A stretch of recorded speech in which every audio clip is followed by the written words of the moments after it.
Para se të vazhdojmë, le të ndalemi për një çast dhe të kujtojmë shkurt se si nisi kjo histori. Në pjesën e parë, u njohëm me Jorinën, një vajzë e re që mbante mbi supe më shumë përgjegjësi se sa shumica e njerëzve dyfish më të rritur se ajo. E mbetur jetime shumë herët, ajo u bë njëkohësisht motor dhe prind për Lirionin dhe Melinën, duke mbijetuar përmes punës së rëndë, sakrificës dhe dinjitetit të heshtur. Një ditë të zakonshme në kantier ndërtimi, ajo gjeti një portofol që nuk ishte i saj. Askush nuk po e shikonte. Askush nuk do ta gjykonte po ta mbante. Por Jorina bëri një zgjedhje që vinte nga vlerat e saj, jo nga rrethanat. Ai veprimi thjesht të ndershmërie e kryqëzoi rrugën e saj me Drenin, një burr që kishte pasuri, mundësi dhe zgjedhje, por që me kalimin e kohës kishte humbur besimin te njerëzit. Ajo që filloi si një falënderim i zakonshëm, u kthye në diçka më të thellë. Dy botë krejtësisht të ndryshme u prekën jo përmes mëshirës apo krenarisë, por përmes karakterit. Dhe në fund të pjesës së parë, një derë u hap, por askush ende nuk e dinte sa të rënda do të ishin pasojat e atij takimi. Dhe këtu fillon pjesa e dytë. Kjo është pjesa ku mirësia e heshtur fillon të bëjë zhurmë, ku dëmshuria sjell gjykime, ku dashuria vihet në provë jo me fjalë, por nga shoqëria, familja dhe pesha e të qenit i dukshëm. Kjo është pjesa e historisë ku jetët fillojnë të ndryshojnë vërtet, ngadalë, me dhimbje, por edhe bukur. Para se të vazhdojmë, dua t'ju pyes, nga cili vend po na ndiqni? Dhe në një shkallë nga 1 deri në 10, sa do ta vlerësonit historinë deri tani? Jorina mbërriti në kantier pak pas lindjes së diellit, kur ajri ishte ende i freskët dhe fladi i detit nga porti i Durrësit nuk ishte përzier ende me pluhurin dhe vabën. Ndërtesa e papërfunduar qëndronte si një skelet i madh përballë qiellit të zbehtë, me shtylla betoni të zhveshura dhe hekur që ngriheshin lart, sikur prisnin të merrnin formë. Ajo e shtrëngoi më fort shamin rreth kokës, rregulloi dorezat e vjetra në duar dhe ju bashkua të tjerëve pa përshëndetje. Në atë orë, fjalët ishin të panevojshme. Të gjithë aty e dinin pse kishin ardhur. Lëvizte me saktësi të mësuar, ngrinte bloqe, pastronte mbetje ndërtimi, kalonte vegla nga njëri te tjetri. Trupi i ishte lodhur, por mendja i qëndronte e mbret. Çdo lëvizje ishte e matur për të mos humbur energji. Çdo ditë në atë kantier kishte rëndësi, sepse çdo ditë paguante bukën, dritat dhe fletoret e shkollës për Lirionin dhe Melinën. Nuk kishte vend për gabime, as për dobësi. Në moshën 24 vjeçare, Jorina mbante veten me përmbajtjen e dikujt shumë më të rritur. Rreth saj, burrat flisnin me zë të ulët për futboll, çmime që rriteshin dhe thashetheme për pagesa të vonuara. Ajo dëgjonte pa u përfshirë. Kishte mësuar herët se heshtja e mbronte. Të qenit e vetmja grua në kantier tërhiqte mjaftueshëm vëmendje. Çdo fjalë shtesë mund të keq kuptohej, të gjykohej ose të përdorej kundër saj. Kështu që punonte, ndërsa djersa i mblidhej pramballit dhe dielli ngrihej gjithnjë e më lart. Rreth mesit të paradites, kur kantieri u bë më i zhurmshëm dhe më kaotik, asaj ju kërkua të pastronte një zonë pranë zyrës së përkohshme. Disa letra lëkundeshin mbi një tavolinë të vogël, të mbajtura nga një gur. Dikush kishte ikur me nxitim. Ajo u përkul për të ngritur një cop druri dhe atëherë e pa, një portofol prej lëkure të errët, gjysmë i fshehur pranë thasëve të çimentos. Në fillim mendoi si i përkiste ndonjërit prej punëtorëve. E mori me qëllimin për ta vendosur diku ku të shihej, por pesha e tij e habiti, duke i më i rënd nga sa priste. Instiktivisht e hapi pak, vetëm sa për të parë nëse kishte dokumente. Pamja i ndali frymën. Para, të rregulluara me kujdes, karta që nuk i njihte dhe një letër njoftim me një emër që e kishte dëgjuar vetëm në biseda të rastit. Dreni. Emri përmendej nga kontraktorët me respekt dhe kujdes. Njeriu pas investimit, ai që shfaqej i papritur në kantier, bënte pyetje dhe vrente detaje. Jo dikush nga bota e saj. Gishtat ju shtrënguan rreth portofolit. Për një çast, zhurma e kantierit u shua. Mendimet i erdhën pa ftesë. Ato para mund të mbulonin qiranën për muaj të tërë. Mund t'i blinin Melinës këpucë të reja pa i arnuar sërish të vjetrat. Mund t'i jepnin Lirionit qetësinë për t'u përqendruar te mësimet. Askush nuk e kishte parë, askush nuk do ta dinte. Gjoksi i u shtrëngua, jo nga tundimi, por nga lodhja. Jeta nuk kishte qenë e mëshirshme me të. Që nga aksidenti që i mori prindrit, kishte mësuar të mbështetej vetëm në veten. Çdo fitim vinte nga mundi, çdo humbje mbetej. Ideja që fati të ofronte lehtësim ndihej pothuajse mizrole. Ajo e mbylli portofolin dhe e mbajti në pëllëmb. Mendimi ta mbante nuk i rinte mirë, asnjëherë nuk i kishte ndenjur. Zëri i nënës, i largët por i fortë, I tingëlloi në mendje duke I kujtuar se dinjiteti nuk shkëmbehet kur jeta bëhet e vështirë. Jorina nxori frym ngadalë. Nuk u ndje heroine, u ndje e lodhur. Pyeti me kujdes pa tërhequr vëmendje. Shumica ngritën supet, të pa interesuar. Më në fund, dikush tregoi nga zyra, duke thënë se pronari I kantierit kishte ardhur më herët dhe ishte larguar me nxitim. Jorina fshiu duart në fundin e fundit dhe u drejtua nga zyra duke ditur se çdo hap po I merrte kohë që nuk e kishte. Brenda, Dreni qëndronte pranë dritares, duke folur në telefon. Ishte veshur thjesht, pa kostum, vetëm një këmishë të pastër me mëngë të përveshura. Kur u kthye dhe e pa aty, të mbuluar me pluhur dhe të pasigurt, ndaloi. Ajo u prit derisa I mbylli telefonin, pastaj I zgjati portofolin. Nuk shpjegoi asgjë, nuk kërkoi falgjë. Tha se mendonte se I përkiste atij. Dreni e mori portofolin, e hapi dhe kontrolloi përmbajtjen. Gjithçka ishte aty. Shprehja e tij ndryshoi ngadalë, jo drejt lehtësimit, por drejt habis. E falenderoi me një tundje koke. Jorina e ktheu dhe u kthye për t'u larguar. Nuk priste lavdërime, nuk priste asgjë në këmbim. Kishte punë për të përfunduar. Por Dreni e ndaloi. E pyeti për emrin. Ajo ju përgjigj shkurt. E pyeti sa kohë kishte që punonte aty. Ajo I tha të vërtetën. Kur e pyeti pse e kishte kthyer portofolin në vend që ta jepte dikujt tjetër, ajo e pa për një çast. Pastaj uli syt. Tha se nuk kishte arsye të mbante diçka që nuk ishte e saj. Përgjigja e tronditi. Ai e pa teksa kthehej në kantier dhe ngrinte një tjetër blok, sikur asgjë nuk të kishte ndodhur. Rreth tyre, puna vazhdonte, të pavetëdijshme se diçka e pavyetshme kishte ndryshuar. Dreni qëndroi aty më gjatë sa të duhej, me vëmendjen e fiksuar tek Jorina. Vuri re mënyrën se si punonte pa u ankuar, se si shmangte kontaktin me sy, se si të tjerët flisnin mbi të pa u shqetësuar. Gjatë gjithë ditës, Jorina ndjeu praninë e tij, megjithse ai nuk tha asgjë më. Ajo nuk e pa më nga ana e tij. Kur dielli perëndonte dhe kantieri u qetësua, trupi I dhemte dhe duart I ishin bërë të ashpra. Mori sendet e saj dhe u largua pa zhurmë, duke u kthyer në rrugët që I njihti mirë. Në mbrëmje u kthye në dhomën e vogël që ndante me Lirionin dhe Melinën. Era e byrekut mbishi hapësirën. Melina kishte provuar një mbushje të re dhe ishte krenare. Jorina e lavdëroi, hëngri në sheshtje dhe dëgjoi Lirionin teksa fliste për shkollën. Nuk e përmendi portofolin. Për të, ajo histori kishte mbaruar. Por dikund tjetër, në një zyrë të qetë që shihte mbi qytet, Dreni qëndronte vetëm, me portofolin e kthyer mbi tavolinë. Kishte më tjetur shumë njerëz në jetën e tij. Pak prej tyre e kishin befasuar, edhe pak më pak e kishin bërë këtë pa kërkuar asgjë në këmbim. Pamja e një gruaje të mbuluar me pluhur në kantier, që zgjodhi ndershmërinë mbi lehtësim, nuk I largonte nga mendja. Për Jorinën, dita përfundoi si çdo ditë tjetër. Për Drenin, ajo shënoi fillimin e një pyetjeje që nuk mund ta shpërfillonte. Dreni nuk e kërkoi Jorinën të nesërmen, as ditën pas saj. Ai e kuptonte përmbajtjen. Në Shqipëri, vëmendja e dhënë shumë shpejt mund të ndihej si presion, dhe presioni zakonisht mbyll dyer në vend që t'i hap.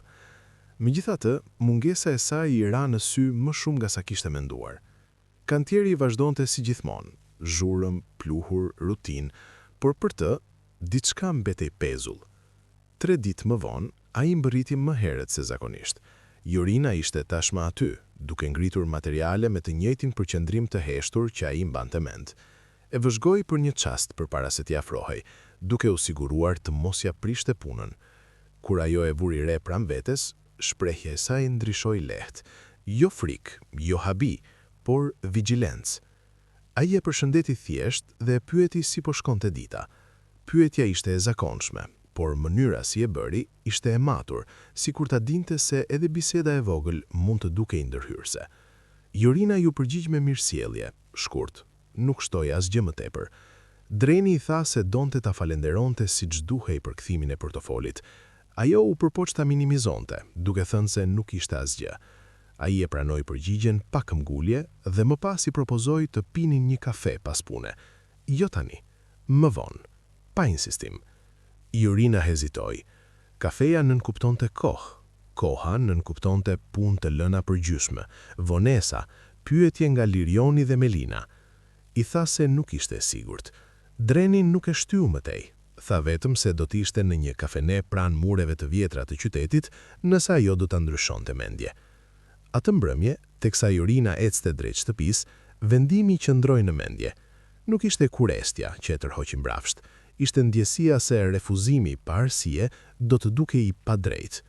Kur mbërriti te kafeneja, qëndroi për një çast jashtë, rregulloi shamin dhe më pas hyri.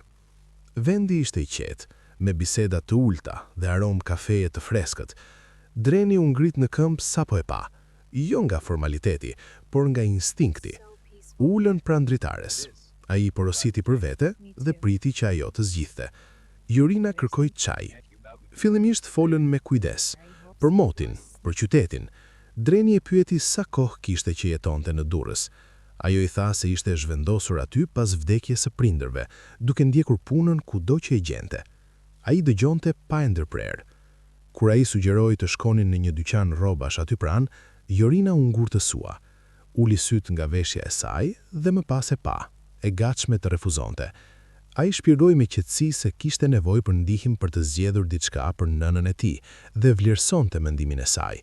Shpjegimi e zbuti momentin, por pasiguria mbeti.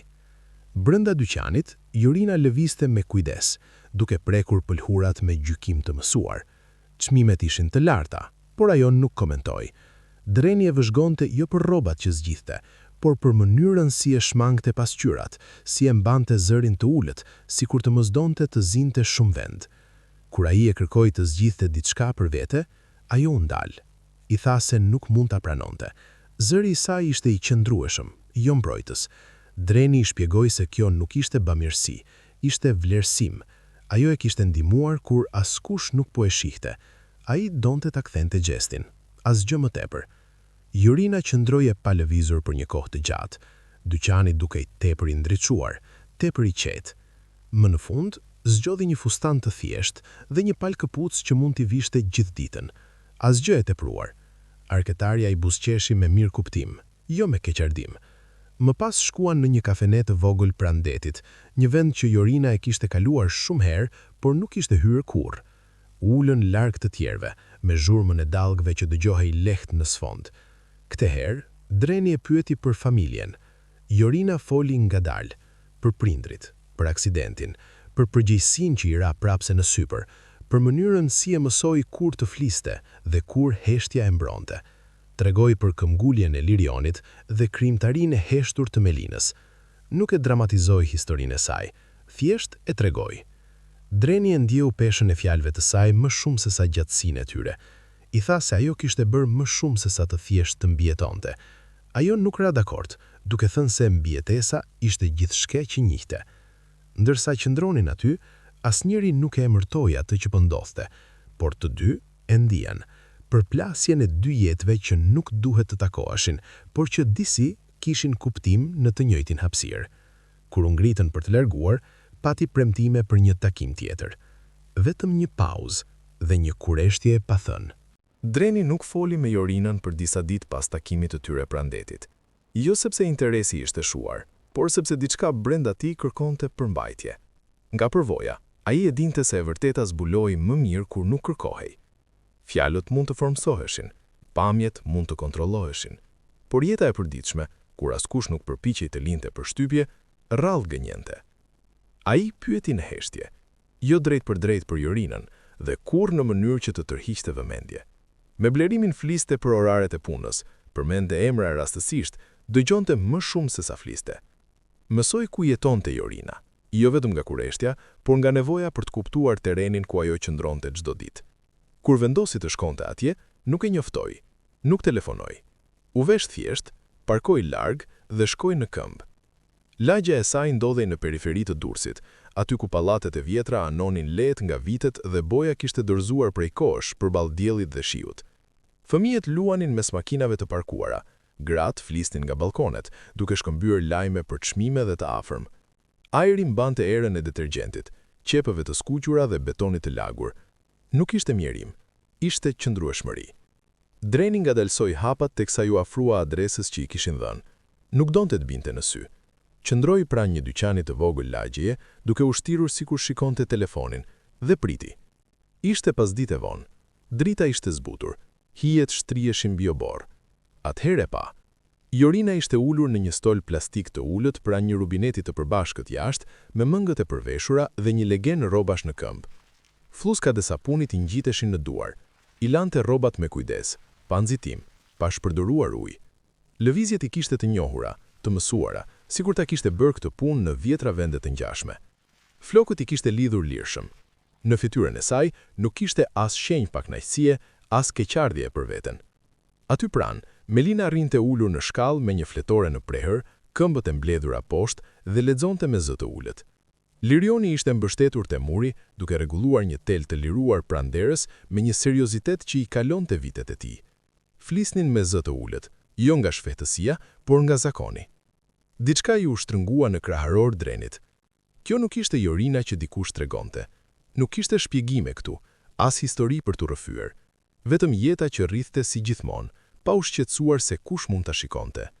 Ai vuri re si ndalej për t'u dëgjuar kur Melina e pyeste diçka, si i bënte shenjë inkurajuese Lirionit pa e ndërprer punën. Çdo veprim i saj mbante përgjegjësi pa shfaqje. Një fqinje kaloi dhe e përshëndeti Jorinën. Ajo buzëqeshi me mirësjellje, pyeti për shëndetin e dikujt dhe u kthye te puna. Një grua tjetër u ndal për të kërkuar detergjent. Jorina ja dha pa hezitim. Nuk kishte llogari në veprimet e saj, as pritje për të kthim. Dreni qëndroi aty ku ishte, i padukshëm, duke e kuptuar se ajo që po shihte kërkonte respekt, jo ndërhyrje. Vuri re detaje që të tjerën do t'i shpërfillnin, legenin e konsumuar, mënyrën e kujdesshme si paloste rrobat, si i shkunte duart nga ujë përpara se të prekte fletoren e së motrës që të mos i njoloste paqen. Kur rrobat u lan, Jorina i derdhi ujin dhe e ngriti legenin me mundim. Lirioni ja mori nga duart pa ja kërkuar. Brenda, dera qëndronte e hapur. Dreni mund të shihte një tavolinë të vogël lagjeje, 3 karige të pabarabarta, një tenxhere mbi sobë. Era e supës u përhap në obor. Perimet e thjeshta, bukë në anë, asgjë e veçantë. Mjaftueshëm. Më vonë hëngrën bashk, ulur afër njëri tjetrit, ndar nga e njëjta tenxhere. Kishte të qeshura të shkurtra dhe të përmbajtura, të tilla që vinin nga familjariteti, jo nga rehatia. Jorina dëgjonte më shumë se sa fliste. Kur Melina u ankua lehtë për shkollën, ajo ju përgjigj me qetësi, pa premtime boshe. Kur Lirioni foli për provimet, ajo tondi kokën dhe i kujtoi butë çfarë kishte rëndësi. Atëherë Dreni uli syt, jo nga sikleti, por nga njohja.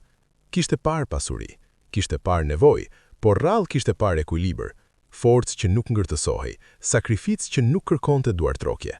Kur mbrëmja ra, Jorina doli sërish në obor për të shpëluar legenin.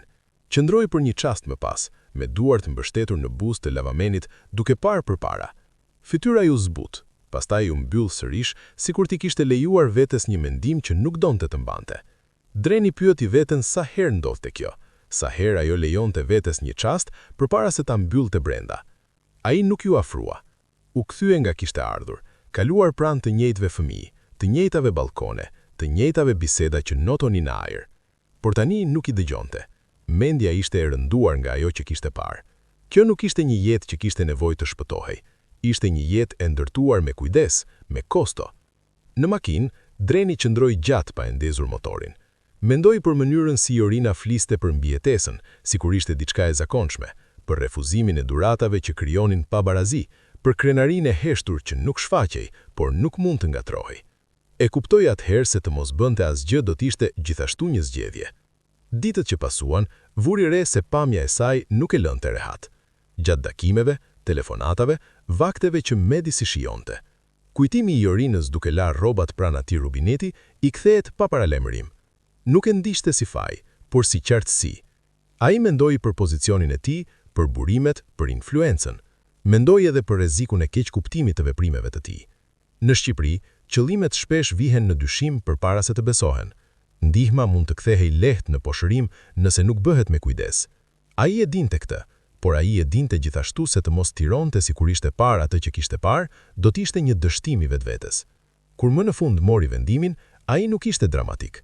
Nuk kishte shpërthim vendosmërie, as fjalë të tërhiqura në mendje. Ishte i qetë, i matuar, i rrënjusur në respekt. Ai do të vepronte, por jo si dikush mbi të, jo si shpëtimtar, si dikush që kishte parë nga afër dhe nuk mund të kthente më shpinën. Hapi i radhës do të kërkonte durim, përkujdesje dhe kufir. Por e vërteta tashmë ishte vendosur brenda tij. Jeta e Jorinës nuk ishte një histori që ai kishte imagjinuar.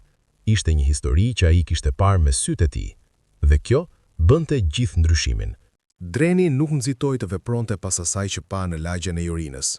Ai e kuptonte se ndihma, kur jepet shumë shpejt, mund të ndihet si kontroll. Në Shqipëri, dinjiteti ruhet me fanatizëm, sidomos nga ata që nuk kanë shumë gjëra të tjera për të mbrojtur. Prandaj lëvizim me kujdes, në heshtje, duke përdorur rrugë që nuk tërhiqnim vëmendje.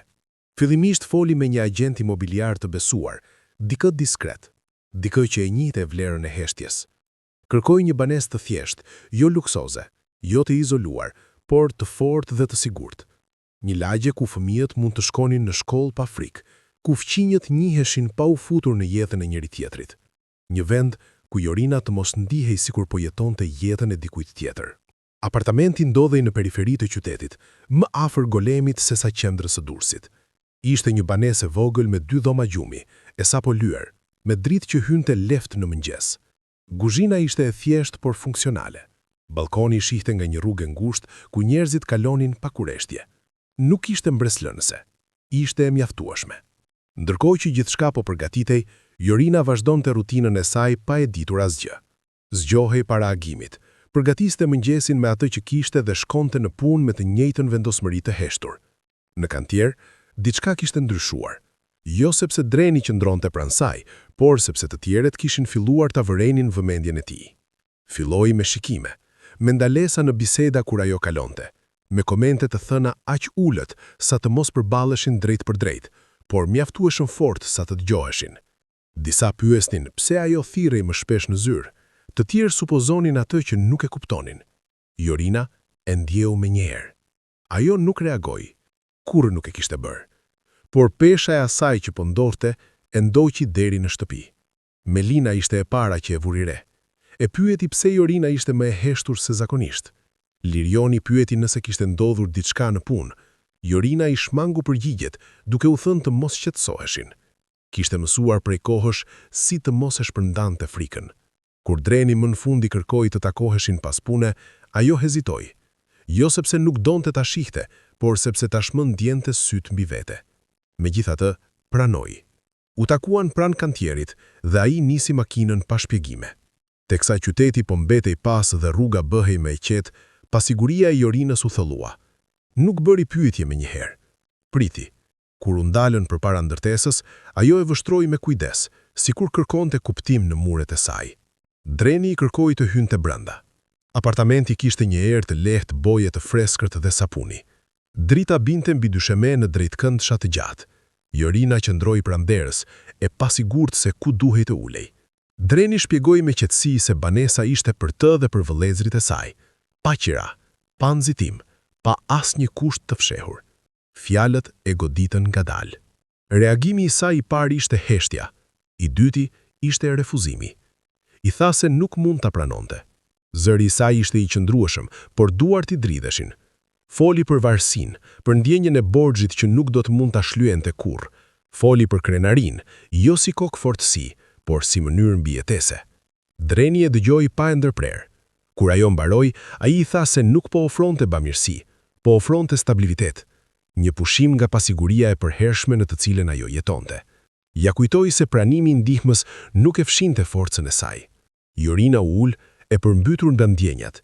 Mirënjohja dhe frika u përplasën brenda saj. E imagjinoi Melinën me shtratin e vet, Lirionin duke studiuar pa menduar për qiran. Po ashtu e imagjinoi zërat që do të bëheshin më të fortë.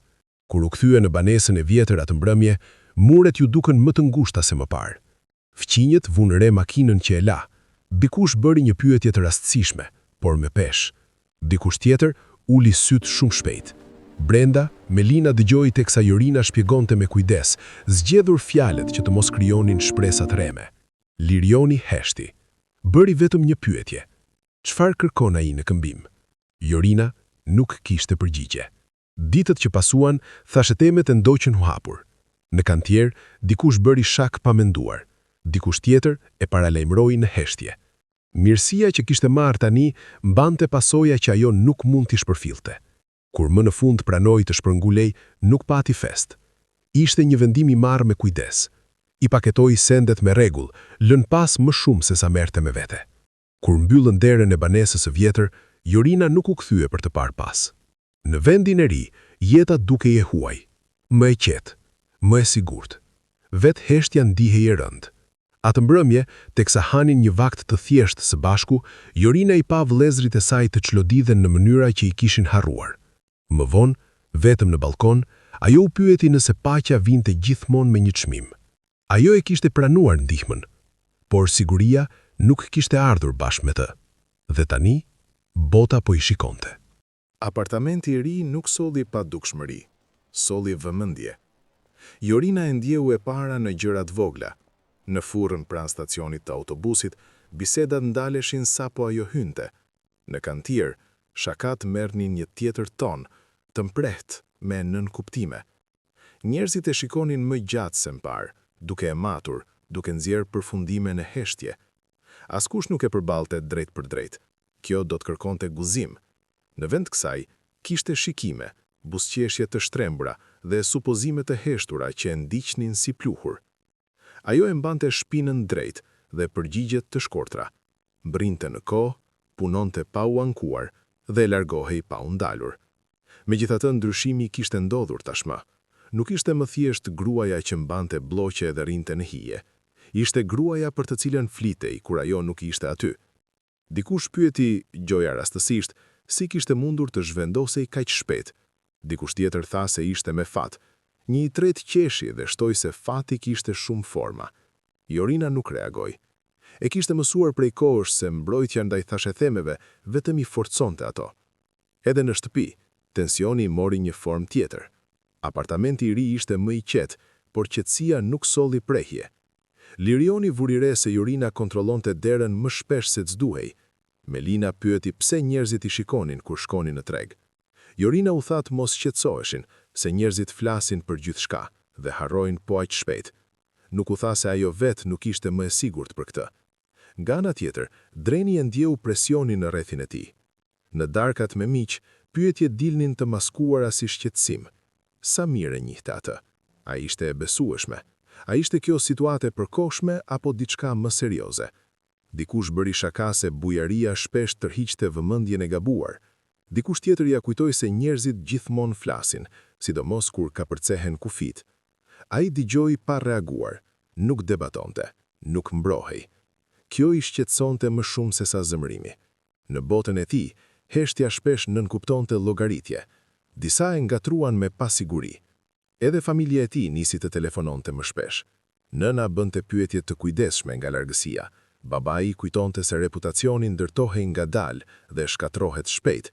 Dreni e kuptonte shqetësimin e tyre, ishte rritur me të, por e dinte gjithashtu se frika nga gjykimi nuk e kishte mbrojtur kurrë askënd nga padrejtësia.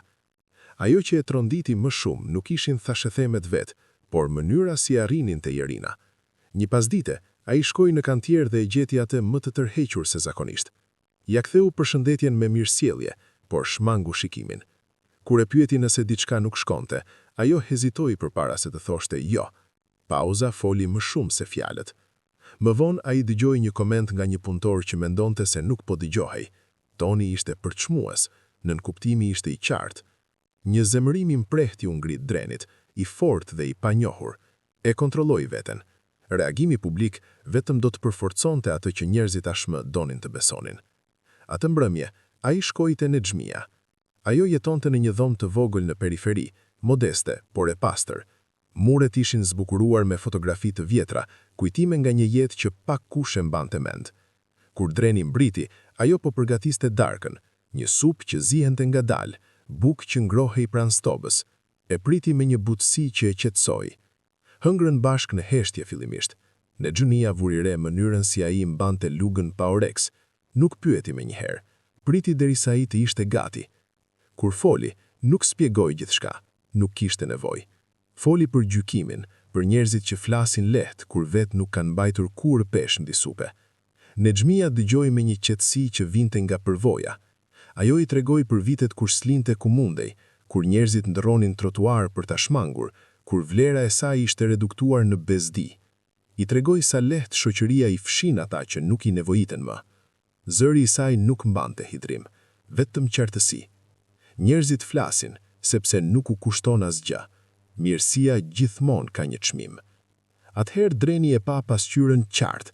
Nexhmia kishte qenë dikur e padukshme, tani ishte pranishme, e rikthyer jo nga keqardhia, por nga njohja. Jorina shndronte në të njëjtin prag, e ekspozuar jo nga fajësia, por nga dukshmëria. Atë natë, Dreni nuk fleti. Mendoi se sa lehtë ndihma mund të kthehej në bar kur ofrohej pa mbrojtje. Mendoi se si heshtja e Jorinës, po keq interpretonte si llogari, jo si përmbajtje. Mendoi për përgjegjësinë që vjen me të qenit i dukshëm. Ditët që pasuan, vetëm sa e vërtetuan atë që ai tashmë e dinte. Thashë themet nuk u shuan, u organizuan, u bën më të sigurta. Disa njerëz e shmangnin Jorinën krejtësisht, të tjerët e vëzhgonin me tepric. Një mirësjellje që kishte për qëllim stabilitetin ishte kthyer në një provë qëndrueshmërie. Jorina e ndjeu lodhjen në trup përpara se ta pranonte me mendje. Gjumi u bë i lehtë, durimi u hollua. Filloi të vinte në dyshim zgjedhjet e saj, jo sepse i pendonte, por sepse i trembitej të çmimit për ata që donte. Një mbrëmje i tha Drenit se nuk donte të sillte të lashe. Fjalët i dolën të rënda, të mbushura me kuptim. Dreni nuk e korrigjoi, ai dëgjoi. Më vonë vetëm, mori një vendim. E kuptoi se bujaria e heshtur nuk mjaftonte më. Heshtja, dikur mbrojtëse, ishte kthyer në leje që të tjerët të formoshnin historinë. Nëse mirësia do të mbjetoj, i duhej qartësi, jo spjegim, jo mbrojtje. E vërtet, e bëre dukshme përmes veprimit. Ai nuk e shpallosi planin, nuk kërkoi miratim. Filloi të bënte përgatitjet me të njëjtin përmbajtje si më parë, por me një qëllim tjetër. Këtë herë, gjesti nuk do të ishte i fshehtë, nuk do të ishte i paqartë, do të fliste vetë. Kur të vinte momenti, nuk do të kishte vend për interpretime, dhe kur të ndodhte, të gjithë do ta kuptonin saktësisht kush ishte ai dhe kush Jorina nuk ishte. Pesha e të qenit i dukshëm kishte arritur kulmin, tani kërkonte një përgjigje. Mëngjesi kur Dreni vendosi të vepronte, ishte i qetë, pothuajse i zakonshëm. Nuk pati njoftime, as përgatitje të dukshme. Ai u zgjua herët, si gjithmonë kur një vendim ishte ngulitur fort brenda tij. Qyteti ishte ende gjysmë në gjom kur u nis nga Durrësi. Rruga duke u hapur drejt shtëpive të ulta dhe fushave të mbuluara lehtë nga mjegulla. Nuk mbante në mendje asnjë fjalim, asnjë shpjegim të stërvitur. I besonte momentit të fliste vetë. Në xhmije ishte ulur pranë tij në makinë, me duart e mbledhura me kujdes në prehër. Qëndrimin e mbajtur sikur të mos donte të zinte më shumë vend nga sa duhej. Kishte veshur një palltote të errët të pastër dhe një shall që e kishte prej vitesh, i holluar nga larjet, por i ruajtur me krenari. Kur ai kishte thënë të vishej bukur atë mëngjes, ajo nuk kishte bërë pyetje. Kur nuk bënte. Përvoja i kishte mësuar se disa gjëra zbulohen vetëm kur vjen koha e duhur. Udhëtuan për gati një orë, duke kaluar fshatra të vegjël ku tregtarët po ngrinin grilat metalike dhe fqinjet shkëmbenin përshëndetje të shkurtra në rrugicat e ngushta. Në xhmia shikonte nga dritarja në heshtje, duke përthithur lëvizjen e jetës që dikur kishte menduar se nuk ishte më për të. Dreni vështronte reflektimin e saj në xham dhe mendonte për të gjitha vitet kur ajo kishte qenë e padukshme. Kur u ndalën, ajo ngriti syt ngadalë. Shtëpia qëndronte e vetme në fund të një rruge të shtruar shkurt, jo madhështore, jo e fshehur, por e fortë. Muret e bardha të freskëta kapnin dritën e mëngjesit. Një kopsht i vogël përpara, me rozmarin dhe fidan ulliri të mbjell me kujdes. Një fjonkë e kuqe ishte lidhur thjesht mbi derën e hyrjes. Asgjë e tepruar, asgjë e pasigurt. Në xhmia u rrudh paksa, e hutuar. Dreni parkoi dhe zbriti i pari, duke kaluar nga ana tjetër për t'i hapur derën. Ajo hezitoi, pastaj ia mori dorën ndërsa zbriste. Shtrëngimi i saj më i fortë nga sa ai i priste. Ajo shikoi nga shtëpia te ai dhe përsërite shtëpia, duke kërkuar shpjegim në fytyrën e tij. Kjo është shtëpia jote, tha ai qetë. Në fillim ajo nuk e kuptoi. Fjalët sikur kaluan pa u ndalur. Pastaj ai vendosi çelsat në dorë. Metali ishte i ftohtë, i vërtet. Ajo i shikoi për një kohë të gjatë përpara se frymat i ndalet fort. Gjunjët i u drodhën dhe ajo ul në tokë pa paralajmërim. Dreni u gjunjëzua me njëherë pranë saj, duke i mbajtur supet. Ajo qau hapur, jo me përmbajtje, jo me dinjitet, por me çlirim. Duart i dridheshin teksa i shtrëngonte çelsat në kraharor. Përshpëriste lutje mes lotësh, falenderonte Zotin, përmendte emra nga e kaluara, zëra të humbur prej kohësh. Fliste për netët kur flinte lehtë, për mëngjezet që nisnin me frikë, për të qenit e harruar. Njerëzit nisën të mblidheshin në heshtje në distancë. Një fqinj që kalonte ngadalsoi. Dikush tjetër u ndal pranë portës. Askush nuk foli. Nuk kishte asgjë për të komentuar. Dreni e ndihmoi të ngrihej dhe e drejtoi brenda. Shtëpia mbante erë të drurit të ri dhe ajrit të pastër. Drita mbushte dhomat. Një tavolinë e thjeshtë qëndronte në kuzhinë, tashmë e shtruar. Një çajini kishte mbi sobë. Çdo gjë ishte përgatitur pa tepri, zgjedhur me qëllim. Nexhmia eci ngadalë në çdo dhomë, duke prëkur muret, kornizat e dritareve, anën e shtratit. Qeshi një herë, lehtë, në mosbesim, pastaj mbuloi gojën, sikur friksohej se zëri do të zhdukej po ta bënte shumë të madh. Kjo është shumë, thamë në fund, me zërin që i dridhej. Është e mjaftueshme, ju përgjigj Dreni. Më vonë atë mëngjes, mbërriti Jorina. Ishte ftuar të vinte pa shpjegime dhe ishte ardhur me hezitim të dukshëm në fytyrë. Kishte veshur një fustan të thjeshtë, flokët i kishte mbledhur mbrapa, shprehja e saj e ruetur. Kur Nexhmia ne pa shtëpinë në prag të shtëpisë, duke mbajtur çelsat si diçka të brisht, Jorina u ndal. Nexhmia i zgjoti dorën. Kjo është e imja, tha ajo, ende si gjysmë e habitur. Ai më dha një shtëpi. Jorina e pa Drenin, pastaj Nexhmien. Kuptimi erdhi ngadalë. Gyrthi u shtrëngua, jo nga zalia, por nga njohtia. Kjo nuk ishte bujari për të bërë përshtypje. Ishte besnikëri e nderuar hapur, pa justifikim. U ulën së bashku në dhomën e vogël të ndenjes. Nexhmia i kënguli se të përgatiste vetë kafen, duke lëvizur me qëllim në kuzhinën ende të panjohur. Filxhanët ishin të pabarabartë, zgjedhur me vetdije. Avulli u ngrit teksa ajo dirdhe, duart tashmë më të qeta. Teksa pinin, fqinjët u afruan. Disa u ruan, të tjerë vëshkonin në heshtje, rivlerësuan. Historia po ndryshonte, pavarësisht nëse u pëlqente apo jo. Dreni priti. Kur dhoma qetësua, kur Nexhmia u shpërqendrua nga biseda, ai u ngrit dhe ju afrua Jorinës. Ajo ngriti syt nga ai, pasiguria i kaloi shpejt në fytyrë. Ai nuk e ngriti zërin, nuk bëri shfaqje. Nuk e bëra këtë për zhurmë, tha ai qetë. E bëra sepse disa gjëra meritojnë të jenë të dukshme. Ajo t'u nditi kokën ngadalë, duke kuptuar më shumë se sa ai tha. Ai ja mori dorën, ndjente tensionin e njohur në gishtat e saj, refleksin për t'u tërhoqur nga vëmendja. Në vend që ta shtrëngonte, ai e lishoi kapjen. Të shoh për atë që je, jo për atë që mban mbi supet, por për atë që refuzon të marrë kur nuk është e jotja. Nuk të ofroj rehati në këmbim të heshtjes, po të kërkoj të qëndrosh pranë meje. Fryma e Jorinës u ndal për një çast, dhoma duk papsusht shumë e vogël. Ai futi dorën në xhep dhe nxori një kuti të vogël. Askush nuk pshërthiti, askush nuk ndërhyri. Nexhmia vështronte në heshtje, azhmoda se kuptonte tashmë. Dreni u gjynjëzua në një gjuhë, jo nga tradita, por nga qëllimi. Nuk mund të premtoj një jetë të lehtë, nuk mund të premtoj mbrojtje nga gjykimi, por mund të premtoj onestitet, respekt dhe një vend ku nuk ke pse të zvoglohesh për të mbijetuar. A do të martohesh me mua? Jorina e shikoi, mendimet i vraponin shpejt, pa vëshpërimet që prisnin jashtë atij çasti, pa vështrimin që do të pasonte, pa edhe qëndrueshmërinë përballë, të palëkundur, pa zbukurime. Mendoi për Lirionin dhe Melinën, mendoi për lotët e Nexhmies, mendoi për gruan që ishte qenë kur gjeti një portofol në gjoks dhe zgjodhi veten. Po, tha ajo qetë. Fjala nuk bëri e kën, nuk kishte nevojë. Dreni u ngrit dhe i vendosi unungën në gisht. Ishte e thjeshtë, e zgjedhur me kujdes. Nexhmia mbuloi fytyrën dhe qau sërish, këtë radhë nga gjëzimi. Nuk kishte duar trokitje, as shpallime. Gjështë një kuptimi përbashkët se diçka e pakthyeshme kishte ndodhur.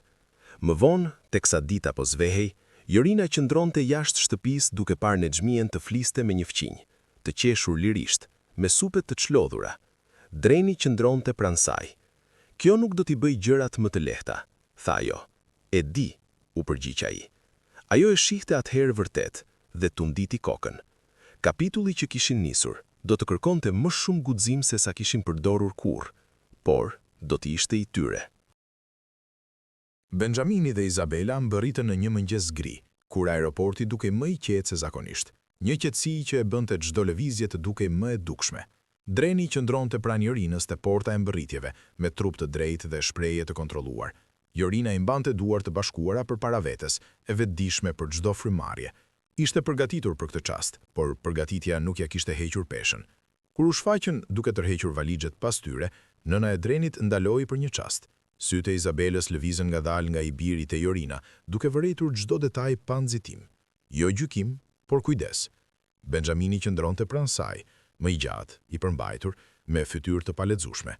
Prezantimet ishin të sjellshme, të përmbajtura, përqafimet erdhën më pas, të shkurtra, por të sinqerta. Izabela e mbajti duart e Jorinës pak më gjatë se sa pritej, nuk foli menjëherë. Vështroi, sikur po përpiqej të kuptonte jo vetëm kush ishte Jorina, por çfarë jete e kishte formuar. Udhëtimi drejt shtëpisë kaloi kryesisht në heshtje, jo e sikletshme, por vëzhguese. Izabela pyeti për qytetin, për motin, për shtëpinë. Benjamini dëgjonte. Jorina përgjigjej kur i drejtoheshin, duke zgjedhur fjalët me kujdes, pa u zvogluar dhe pa u shfaqur. Në shtëpi, Nexhmia po priste. Qëndronte në prag e veshur me rregull, flokët e mbuluara me një shami të thjeshtë, qëndrimi i saj plot dinjitet. Kur Benjamini dhe Izabela hynë dhe e njohën, koha sikur u ngadalsua. Izabela pshertiu lehtë, pastaj buzëqeshi gjerë dhe e përqakoi Nexhmien në një mënyrë që i befasoi të dyja. Dukesh e fortë, tha Izabela me emocion që po i ngrihej. Dukesh mirë. Benjamini tundi kokën në shenjë miratimi. Gjithmonë ke qenë mirë me të, tha thjesht. Zëri i Nexhmies u drodh teksa i falenderonte për djalin e tyre, jo për suksesin e tij, për karakterin. Atë mbrëmje, shtëpia u mbush gradualisht, jo me zhurmë, por me prani. Fqinjët ndaleshin shkurt, disa të afërm erdhën qetësisht. Ushqimi u përgatit pa tepri. Byreku u piq ngadalë në furrë, supa zjente, buka u ngroh dhe u vendos në mes të tryezës. Lirioni dhe Melina mbërritën më vonë, duke qëndruar fillimisht pranë Jorinës, të pasigurt se ku ta gjenin vendin e tyre. Izabela e vuri re një herë, pas se si Lirioni ofroi të mbante çantat pa e kërkuar askush, si Melina i pastronte pjatat instinktivisht. I pyeti për shkollën, për interesat, për ëndrat e tyre. Pyetet ishin të thjeshta, por me qëllim.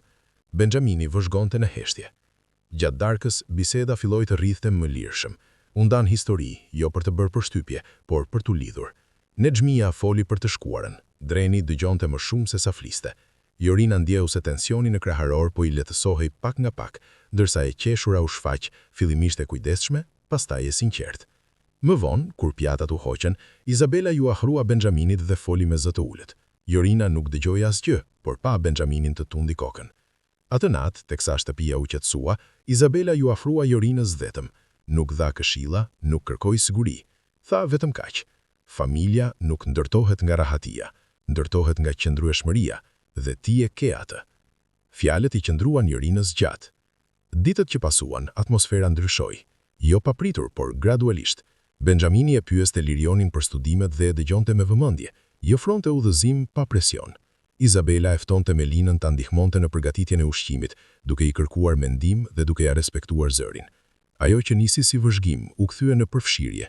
Dasma u planifikua qetësisht, nuk pati salla madhështore, as teprime. Një vend modest pranë detit, lule të bardha, muzikë tradicionale që luante but, familjar dhe fqinj mbushën hapësirën, disa kurioz, disa mbështetës, të gjithë të pranishëm. Jorina veshi një fustan të thjesht, asgjë dramatike, flokët i kishte rregulluar bukur. Lirioni e shoqëroi përpara, me dorë të qëndrueshme. Melina e vështronte me lot që nuk i fshihte. Dreni priste qetësisht. Kur qëndruan bashk, dhoma fqeu e palëvizshme. Jo pse ishte heshtje, por pse të gjithë e kuptonin peshën e asaj që po dëshmonin. Betimet u thanë thjesht, premtimet ishin reale. Nuk ishte deklarata për të dukur, vetëm angazhim për të qëndruar. Duar trokitjet erdhën natyrshëm, të ngrohta. Teksa festa vazhdonte, ushqimi u nda. Të qeshurat u shtuan, fqinjet që dikur pëshpëritnin, tani uronin hapur. Dyshimi nuk u zhduk krejt, por humbi zërin. Benjamini u ngrit dhe nyriti gotën për pak qaste, nuk foli gjatë. Tha se ishte pronar, mjaftoi. Ndërsa mbrëmja afrohej, Jorina qëndronte me Drenin në skaj të mbledhjes, shikonte fytyrat që tani e përfshinin, jo si tem bisede, por si familje. Frika që e kishte ndjekur për kaq të gjatë u zbut. Përkatësia kishte zvendësuar izolimin, dhe jeta përpara, edhe pse ende kërkuese, nuk dukej më si diçka që do ta përpallonte vetëm. Dhe këtu, historia gjen qetësinë e saj. Ajo që nisi me një zgjedhje të heshtur, u kthye në diçka shumë më të madhe nga sa pritej. Jo për shkak të pasurisë, statusit apo rastësisë, por sepse ndershmëria u takua me guximin, dhe mjerësia u mbrojt nga bindja. Udhëtimi i Jorinës na kujton se dinjiteti mund të mbijetojë edhe në rrethana shumë të vështira, dhe se dashuria, kur mbështetet në respekt, ka fuqinë të ndryshojë familje të tëra. Para se të ndahemi, do të doja të dëgjoja nga ju. Nga cili vend po na ndiqni? Dhe në një shkallë nga 1 deri në 10, si do ta vlerësonit këtë histori? Ndani mendimet tuaja në komente, i lexoj të gjitha. Nëse kjo histori ju preku, ju lutem, pëlqejeni, shpërndajeni dhe abonohuni, që të mos humbisni historinë e radhës. Një tjetër histori e fuqishme po vjen shumë shpejt. Faleminderit që qëndruat deri në fund. Mirupafshim herën tjetër.